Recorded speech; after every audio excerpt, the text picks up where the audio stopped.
Припадниците на муслиманската вероисповед во понеделник го празнуваат најважниот исламски празник Курбан Бајрам, наречен празник на жртвата, бидејќи тогаш се принесува жртва или курбан, најчесто овни.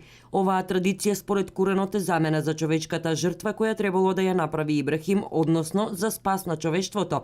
Тој требал да го жртвува собствениот син, но Господ или Аллах во сон преку ангелот Гаврил му испратил порака дека наместо синот може да жртвува овен. Традицијата за курбанот останала до денес, со тоа што освен овен може да се жртвува овца, крава или коза. По жртвувањето месото се дели со најблиските и со сиромашните. Тоа што останува од кожа мора да се дава 100% на сиромасите, а месото најубаво е да се дели на 3.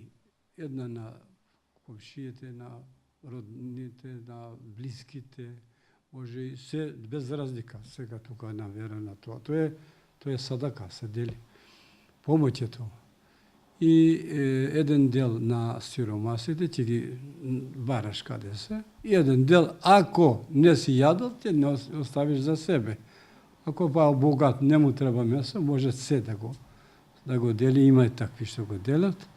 На овој начин се одбележува поврзувањето на верниците со Господ или Аллах, односно моментот на единство, споделување, солидарност, љубов и покорност кон Бога. Курбан Бајрам е поврзан и со завршувањето на аджилакот на аджиите, кои отишле да се поклонат на светата Ќаба во Мека. По повод големиот празник, муфтијата Исмаили со порака до сите верници. Во име моје и во име на муфтивство за Источна Македонија, тука од Штип, честитам празникот, голем празник, ние го викаме овој Курбан Бајрам, и Аллах да го прими курбанот и хаџот на тие што се таму.